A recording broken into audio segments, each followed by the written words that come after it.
आज जो बच्चों हम टॉपिक पढ़ने वाले हैं डेट इज एलिमेंट टॉपिक है हमारा। हम एलिमेंट टॉपिक जो पढ़ने वाले हैं, ये चैप्टर का नाम है is matter around us pure. Second chapter है क्लास 9th का, और इसमें जो टॉपिक आ रहा है ये एलिमेंट है। एलिमेंट मतलब प्योर सब्सटेंस में इसका नाम आता है, जिसको हम बोलते हैं एलिमेंट। लास्ट वीडियो नहीं यदि देखा है या समझ में नहीं आ रहा है कि प्योर सब्सटेंस क्या होते हैं, तो आप जाइए आई बटन पे और आई बटन पे जाके देखिए मेरा last video that is pure substance and impure substance. तो आपको पता चलेगा कि एलिमेंट और कंपाउंड क्या होते हैं, प्योर सब्सटेंस होते हैं। और आज हम उन्हीं प्योर सब्सटेंस में बात करने वाले हैं एक टॉपिक पे डेट इज अ एलिमेंट, कि भाई एलिमेंट्स फिर क्या होते हैं। तो hello my dear student, welcome to step up academy. I am Ruchi Upadhyay, your chemistry mentor, और स्टार्ट कर रहे हैं आज क्या, क्लास 9 का is matter around the pure chapter का जो लेक्चर है, टॉपिक है, वो क्या है देखा जाए तो that topic is a what, elements.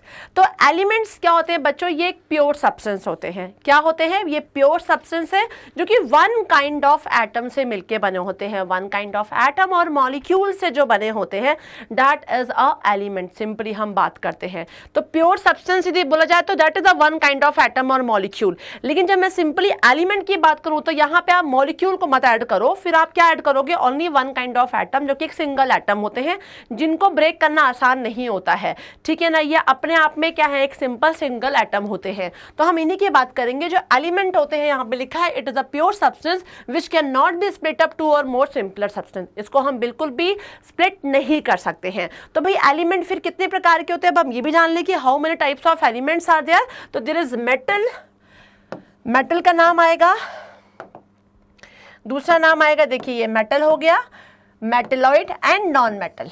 ठीक है ना, मोस्टली बच्चे हमारे मेटल और नॉन मेटल तो जानते ही हैं।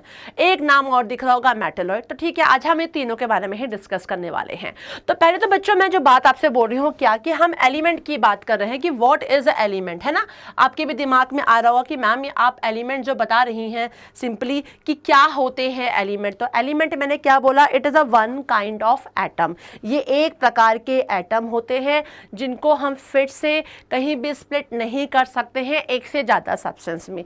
एलिमेंट में यदि मैं सिंपली बात करूं बच्चों, तो आप लोगों को ध्यान रखना है कुछ नाम जो है, जैसे कि मैंने बोला क्लोरीन, हाइड्रोजन, ब्रोमीन, ठीक है, हीलियम, लिथियम, जो भी नाम आपके दिमाग में आ रहे हैं, मैग्नीशियम, मतलब पीरियोडिक टेबल में 118 एलिमेंट्स हैं बेटा। तो वो सारे के सारे जो बच्चों रहते हैं एलिमेंट्स, वो सारे क्या कहलाएंगे, वो एलिमेंट कहलाएंगे। वन काइंड ऑफ एटम होते हैं। तो chlorine, bromine, hydrogen, helium, lithium, magnesium, calcium. मैं तो अभी कुछ ही नाम बता रही हूँ कि इतने सारे नाम आपको बताना इज नॉट ईजी। तो बहुत सारे नाम हैं जो आपको याद रखने हैं, ठीक है ना। तो वो सब क्या कहलाएंगे, वो पूरे के पूरे कहलाएंगे क्या, हमारे एलिमेंट। तो ये वन काइंड ऑफ एटम दिखाई पड़ रहा है और इनको स्प्लिट करना इज नॉट इजी, इनको हम स्प्लिट नहीं कर सकते। तो ये सारे क्या है, एलिमेंट हैं। अब पीरियोडिक टेबल में 118 एलिमेंट्स हैं, तो सारे क्या क्या हैं, सभी को फिर डिवाइड किया गया है बच्चों। एलिमेंट तो हम समझ गए, लेकिन एलिमेंट में मेटल्स होते हैं, एलिमेंट्स में नॉन मेटल्स भी होते हैं, और एलिमेंट्स में मेटलॉइड भी होते हैं जिनकी कुछ प्रॉपर्टी मेटल की और कुछ प्रॉपर्टी क्या होती है, नॉन मेटल की होती है, वो कहलाते हैं मेटलॉइड। तो हम देख लेते हैं what is metal, non metal and metalloid. तो देखिए बच्चों, यहाँ एक सिंपल सा आपको बताया हुआ है, अभी इसके बारे में ढंग से एक्सप्लेन भी करूंगी। मेटल के लिए बोला है कि ये मैलिएबल होते हैं, डक्टाइल होते हैं, गुड कंडक्टर ऑफ हीट होते हैं, इलेक्ट्रिसिटी के भी गुड कंडक्टर होते हैं। जैसे कि एग्जाम्पल ले लिया कॉपर, गोल्ड, आयरन। मैंने बोला जितने पीरियोडिक टेबल में है मोस्टली आपके जो मेटल है वो सबके सब में ये प्रॉपर्टी पाई जाएगी। ये मैलिएबल होते हैं, डक्टाइल होते हैं, गुड कंडक्टर ऑफ हीट होते हैं, इलेक्ट्रिसिटी होते हैं। तो मैडम ये सब होता क्या है, दीज आर बच्चों फिजिकल प्रॉपर्टी। ये फिजिकल प्रॉपर्टी है। मैं नेक्स्ट वीडियो में जो आने वाली हूँ वो आने वाली है फिजिकल प्रॉपर्टी ऑफ मेटल लेकर, क्लास 9th में अपना रहेगा। तो फिजिकल प्रॉपर्टी ऑफ मेटल में ये सभी टॉपिक को मैं समझाऊंगी। What is malleable, what is ductility, good conductor of heat and electricity, बहुत सारे मेटल्स की प्रॉपर्टी होती है, सब डिस्कस करेंगे। अभी आपको थोड़ा सा जानना है जनरल में कि व्हाट इज एलिमेंट कितने टाइप्स के होते हैं, थोड़ा बहुत आप ये जान लीजिए। तो ये मेटल क्या होते हैं जिनमें ये प्रॉपर्टी होती है। फिर मेटल के बाद से जाइए सीधे नॉन मेटल में। जो मेटल में प्रॉपर्टी दिख रही है जैसे उसका अपोजिट होता है non metal, non malleable, non ductile, bad conductor of heat and electricity, ठीक है ना। एग्जाम्पल सल्फर हो गया, ऑक्सीजन हो गया, बहुत सारे ऐसे एलिमेंट जिनके भी हम नाम लेंगे वो हमारे नॉन मेटल में आ जाएंगे। फिर मेटलॉइड क्या होते हैं, इनकी कुछ प्रॉपर्टी होती है मेटल जैसी और कुछ प्रॉपर्टी होती है नॉन मेटल जैसी, तो वो कहलाते हैं मेटलॉइड। जैसे कि सिलिकॉन, आर्सेनिक, ये सब क्या है, ये मेटलॉइड में आते हैं, ठीक है ना। तो ये है क्या, metal, non metal and metalloid, जो कि एलिमेंट्स के टाइप्स हैं, ठीक है ना। अपने पीरियोडिक टेबल में जितने भी एलिमेंट्स हैं, इनमें कुछ मेटल होते हैं, कुछ नॉन मेटल होते हैं बच्चों, कुछ मेटलॉइड्स होते हैं।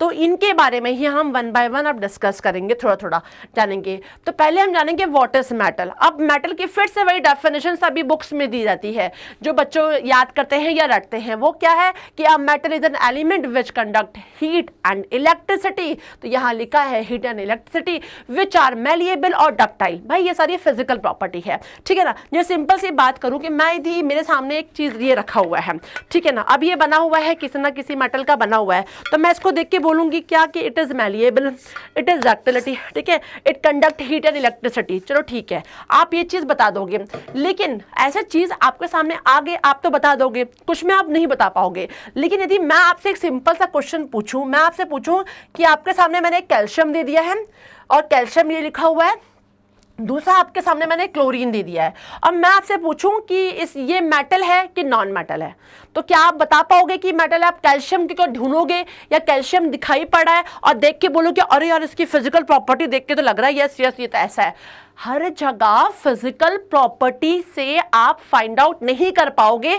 तब तो ये रटने वाली बात हो जाएगी। ये एक बुकिश बात है कि हाँ हमें ये याद रखना है, लेकिन it is a physical property. ये एक मेटल की प्रॉपर्टी को बता रहा है कि जितने भी मेटल होते हैं वो मैलिएबल होते हैं, जितने भी मेटल होते हैं डक्टिलिटी उनमें होती है, जितने भी मेटल होते हैं वो गुड कंडक्टर होते हैं हीट और इलेक्ट्रिसिटी के। लेकिन मैं आपसे सिंपल सी बात करूँ कि भाई मैंने तो आपके सामने ये दो चीजें दी हैं, अब आप मुझे बताओ इसमें से कौन सा मेटल है कौन सा नॉन मेटल है। तो आप कंफ्यूज हो जाओगे, आप सोचोगे और अब ये कैसे पता करेंगे कि यार ये कैल्शियम हमारा मेटल है और क्लोरीन हमारा नॉन मेटल है। तो भाई इसके लिए मेन जो केमिकल प्रोसेस है आपको वो जानना है। केमिकली जैसे बात करते हैं कि हमें पता है कि जो कैल्शियम होता है इसका एटॉमिक नंबर होता है बच्चों 20। आप क्लास 9 के बच्चे हैं, यदि आप लोगों ने नहीं याद किया हुआ है तो आप पहले बना लीजिए एक टेबल। जैसे कि मैंने आप लोगों को नोट्स बनाने के लिए एक अच्छा खासा मेरा एक कस्टम वीडियो आपने देख लिया होगा, how to make a notes, और उस नोट्स में मैंने बताया था कि एक टेबल बनाना बहुत ज़रूरी है। उस टेबल में आप एलिमेंट्स के नेम लिखिए, उन एलिमेंट्स के एटॉमिक नंबर, उनके सिंबल और उनके एटॉमिक वेट वो ज़रूर लिख लीजिए और एटॉमिक नंबर को याद कर लीजिए। फिर अब वो जो एलिमेंट हैं उनके एटॉमिक नंबर कैसे बने कि एलिमेंट शेल में डिस्ट्रीब्यूट हुए इलेक्ट्रॉन को, वो कैसे हुआ वो भी समझना है। तो जैसे मैंने माना कैल्शियम 20 है और यहाँ पे ये बता रहा है 17 है, ठीक है। तो कैल्शियम 20 का मतलब होता है कि मैं के एलिमेंट शेल में बात करूँ बच्चों तो 2 8 10 हो गया, इसके बाद देखा जाए तो 18 2 हो गया। ये हमारा किसका हो गया, देखा जाए तो किसका है, ये सिंपल सी बात है 18 कह रही हूँ मैं, एक मिनट रुक जाओ, 2 8 8 2, ठीक है ना। तो अब ये हमारा क्या हो गया, कन्फिग्रेशन हो गया 20 कैल्शियम का। अब मैं इसकी बात करूँ तो यहाँ आता है 287 के एलिमेंट शेल में। हमें ये पता है कि जो लास्ट शेल दिख रहा है N, इसमें ज़्यादा इलेक्ट्रॉन कितने होने चाहिए, 8 होने चाहिए। नहीं पढ़ा है तो वो ज़रूर पढ़ लीजिएगा, 8 होना चाहिए और यहाँ पे भी 8 होना चाहिए। तो 8 होने के लिए इसके पास 6 इलेक्ट्रॉन की कमी है और इसके पास देखिए 1 इलेक्ट्रॉन की कमी है। तो ये इसके लिए ईजी नहीं है 6 लेना, बेटर है कि वो 2 किसी को देते निकाल दे, 2 निकाल देगा तो ये 3 बचेंगे और ये 3 स्टेबल है। और हर इंसान भी अपनी लाइफ में स्टेबल होना चाहता, तभी वो पढ़ता है कि अच्छा घर हो, बंगला हो, गाड़ी हो, हम स्टेबल होना चाहते हैं। वैसे हर एलिमेंट भी स्टेबल होना चाहता है। जब तक वो एलिमेंट स्टेबल नहीं होता तो तब तक वो किसी ना किसी से रिएक्शन करता ही रहता है ना। तो यहाँ पर भी देखिए जैसे ये 2 निकल जाएगा तो ये स्टेबल हो जाएगा और यहाँ पे देखो क्या कर रहा है, ये 1 इलेक्ट्रॉन लेकर बना लेगा 288, ये बना लेगा। तो बच्चों जो एलिमेंट में जो एलिमेंट इलेक्ट्रॉन दे देते हैं, इलेक्ट्रॉन का या लॉस करते हैं, ठीक है, या इलेक्ट्रॉन डोनेट करते हैं, वो हमेशा पॉजिटिव चार्ज वाले होते हैं, उन पे पॉजिटिव चार्ज होता है। तो ये 2 इलेक्ट्रॉन किसी को दे देगा और फिर खुद स्टेबल हो जाएगा, ये पॉजिटिव होगा। इसने 1 इलेक्ट्रॉन लिया खुद को स्टेबल करने, इसके लिए इसके पास नेगेटिव चार्ज हो गया। तो जितने भी पॉजिटिव चार्ज वाले एलिमेंट होते हैं बच्चों वो मेटल होते हैं, वो क्या कहलाएंगे, मेटल कहलाएंगे। और जिनके ऊपर नेगेटिव चार्ज होगा वो क्या कहलाएंगे, वो कहलाएंगे नॉन मेटल। तो ये तो हम याद करते हैं एक बुकिश लैंग्वेज में कि मेटल मैलिएबल होते हैं, हार्ड होते हैं, स्ट्रॉन्ग होते हैं, लश्रस होते हैं, और क्या नाम है, good conductor of heat and electricity होते हैं। ठीक है, ये फिजिकल प्रॉपर्टी है बच्चों, लेकिन वही वाली बात है कि आपसे एग्जाम में एमसीक्यूज में यही क्वेश्चन आ गया कि which one of the following is a metal, और आपके पास 4 ऑप्शन में दे दिए गए, तो आप कैसे पता करोगे? वो 4 ऑप्शन में कुछ भी दे दिया गया, कैल्शियम दे दिया गया, क्लोरीन दे दिया गया, कार्बन दे दिया गया, सल्फर दे दिया गया, ऐसे आपके सामने 4 चीजें दे दी गई और आपसे पूछा गया इनमें से कौन सा मेटल है, तब आपकी ये चीज जो ये प्रॉपर्टी काम नहीं आने वाली है, तब आपके लिए ये काम आएगा कि भाई इनमें से किस पे पॉजिटिव चार्ज आ रहा है। जिस पे पॉजिटिव चार्ज आ रहा है वही मेटल है, और जिन पे नेगेटिव चार्ज आ रहा है वो क्या है, नॉन मेटल। मतलब जो इलेक्ट्रॉन डोनेट कर रहे हैं, इलेक्ट्रॉन गिव कर रहे, दे रहे हैं, वो कहलाते हैं क्या, मेटल। जो इलेक्ट्रॉन गेन कर रहे हैं, इलेक्ट्रॉन ले रहे हैं, वो कहलाते हैं नॉन मेटल। क्लियर है? जैसे कि ये मैंने आपको बताया। तो क्या क्या आपको याद रखना है बच्चों, ये चीज रटना ठीक है, लेकिन हमेशा एमसीक्यूज में, और यदि मैं आपको सिंपल सी बात करूं कि अभी जैसा कि हम जानते हैं कि हमें जितने भी क्वेश्चन पूछे जाएंगे वो लॉजिक वाले क्वेश्चंस ज्यादा आने वाले हैं, तो लॉजिक वाले जो क्वेश्चंस पूछे जाएंगे उनमें यही है, आपका कॉन्सेप्ट क्लियर होना बहुत जरूरी है। तो आपको कैल्शियम का एटॉमिक नंबर पता होना चाहिए, इवन ये चारों जो ऑप्शन में होंगे इनके एटॉमिक नंबर आपको पता होना चाहिए। यदि आपको नहीं पता है बच्चों तो हम क्या हो जाएंगे, प्रॉब्लम आ जाएगी। तो इन सब के आपको एटॉमिक नंबर पता होने चाहिए। एटॉमिक नंबर के बाद इनको के एलिमेंट शेल में हम कैसे डिस्ट्रीब्यूट करते हैं, के एल एम एन शेल में किस तरीके से किया जाता है, ये चीज़ देख लीजिएगा। वैसे हम जानते हैं कि 2 8 18 32 होता है, लेकिन मोस्टली में जब हम करते हैं तो इस तरीके से कर रहे होते हैं, ठीक है ना। तो इस तरीके से इलेक्ट्रॉन का आप डिस्ट्रीब्यूशन करोगे के एलिमेंट शेल में, और करने के बाद आप देखोगे किसमें कौन स्टेबल नहीं हो पा रहा है, कितने इलेक्ट्रॉन लेके स्टेबल होगा या कितने इलेक्ट्रॉन देके स्टेबल होगा, उतनी चीज़ करनी पड़ेगी। देगा तो पॉजिटिव चार्ज, लेगा तो नेगेटिव चार्ज, और उस तरीके से क्या कहलाएगा, वो आपका मेटल कहलाएगा। तो मेटल की डेफिनेशन समझ में आ गई। ये सारी फिजिकल प्रॉपर्टीज वाली मतलब डेफिनेशन है कि metal are good conductor of heat, electricity, malleable, ductile, strong, hard, that is metal. हाँ जी, ऐसे ही मेटल होते हैं। इनके एग्जाम्पल आपके सामने है, कॉपर, एल्यूमिनियम, सब। अब ये रटोगे बैठ के, मुझे मालूम है, एल्यूमिनियम होता है, गोल्ड होता है, कॉपर होता है, ये होता है, वो होता है, ये सब मेटल होते हैं। भाई रटना क्यों, सबके एटॉमिक नंबर याद कर लो। आप 9th क्लास के बच्चों 1 से लेकर 25 तक ही याद कर लो, काफी है। 1 से लेकर 25 तक के एलिमेंट्स के नाम याद कर लो, बस उनके इलेक्ट्रॉनिक कन्फिगरेशन याद कर लो। देखो कैसे फटाफट इलेक्ट्रॉन देते जा रहे हो, पता चल जाएगा यार इस पे पॉजिटिव चार्ज, अरे ये तो मेटल है, इसमें नेगेटिव चार्ज, अरे ये तो नॉन मेटल है। ऐसे तो रटने की जरूरत अपने को नहीं पड़ेगी। तो इस तरीके से आप मेटल की डेफिनेशन कुछ आपके सामने है, और जो मैं तरीका बताया उस तरीके को जरूर फॉलो करिएगा, तो आप कभी भी मेटल को आइडेंटिफाई करने में गलती नहीं करेंगे। Next, non metal. Non metal is just physical property को देखते हुए ये जस्ट अपोजिट होते हैं। मैंने बोला मैलिएबल, तो ये कहलाते हैं non malleable. Ductile, no ductile, non ductile या डक्टिलिटी की प्रॉपर्टी इनमें नहीं होती है। That is a good conductor of heat and electricity, तो non metal is a bad conductor of heat and electricity. Strong होते हैं तो ये क्या होते हैं, बहुत ही सॉफ्ट होते हैं, ऐसी बात की जाएगी आपकी। एक्सेप्शन सब में होते हैं, लेकिन ऐसे ही आपको बताया जाएगा। तो वैसे देखिए डेफिनेशन यहाँ पे भी लिखा हुआ है, क्या लिखा हुआ है, non metal are the element that do not conduct heat and electricity and neither malleable not ductile, they are brittle. वही बात है फिजिकल प्रॉपर्टी को देखते हुए, और इनके नाम भी लिखे, carbon, sulphur, phosphorus, silicon, hydrogen, oxygen, nitrogen, chlorine, bromine. ठीक है भैया, रट लो रट लो। लेकिन वही वाली बात है कि कार्बन है या सल्फर है या फास्फोरस है या सिलिकॉन है या हाइड्रोजन है या ऑक्सीजन है, तो क्यों है, ठीक है ना। अब ऑक्सीजन को ही ले लो, ऑक्सीजन जो होता है उसका कितना होता है, 8 होता है एटॉमिक नंबर बच्चों, कितना होता है, 8। 8 का मतलब होता है कि KLMN शेल में हम डिस्ट्रीब्यूट करें, तो पहले शेल में तो हमेशा 2 ही रहता है, दूसरे में 8 तक जाना होता है। यहाँ इलेक्ट्रॉन कितना है, 8 बोला है, 2 तो ले लिया, बचा कितना, 6, मतलब काम यही खत्म हो गया है, MN तक तो जाना ही नहीं है।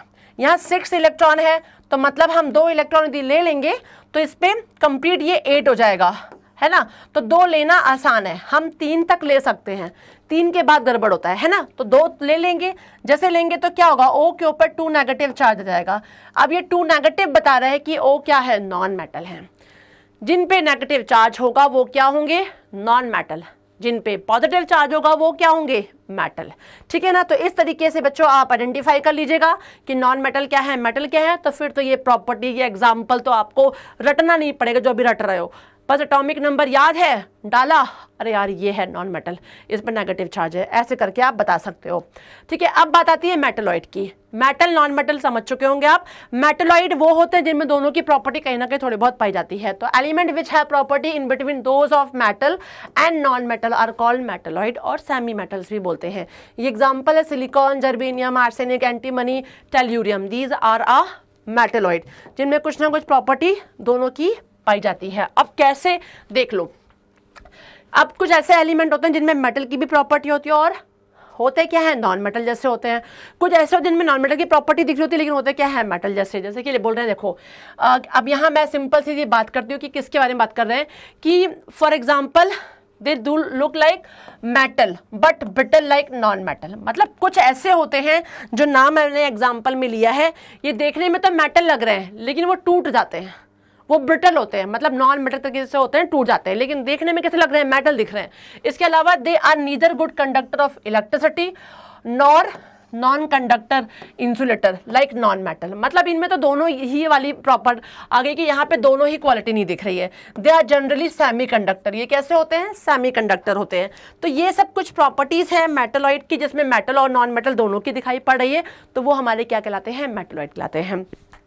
तो बच्चों क्लास 9 का जो हमारा ये सेकंड चैप्टर था, is matter around the pure, इसमें ये मेरा सेकंड लेक्चर था एलिमेंट के ऊपर, कि एलिमेंट क्या होते हैं। एलिमेंट वो होते हैं जो वन काइंड ऑफ एटम से मिलके बने होते हैं, जिनको हम स्प्लिट नहीं कर सकते हैं, स्प्लिट करके हम एक से ज़्यादा उनको सब्सटेंस में कन्वर्ट नहीं कर सकते हैं। ये ऑलरेडी क्या होते हैं, सिंगल ही होते हैं। एलिमेंट कितने टाइप के होते हैं, यहाँ पे जाना metal, non metal and metalloid, और इनकी प्रॉपर्टी की बात तो हम नेक्स्ट वीडियो में करेंगे। ये कैसे क्या होते हैं ये मैंने आपको समझा दिया फिजिकल प्रॉपर्टी को देखते हुए, और केमिकली मैंने कैसे समझा दिया कि जिस पे पॉजिटिव चार्ज होगा वो मेटल होगा, जिस पे नेगेटिव चार्ज होगा वो क्या होगा, नॉन मेटल होगा। ठीक है ना, तो इस तरीके से आपको याद रखना है। तो मैं अब नेक्स्ट वीडियो में आने वाली हूं एलिमेंट में ही जो मेटल है, मेटल की फिजिकल प्रॉपर्टी को लेकर, कि what is the physical property of metals. Thanks for watching this, bye bye.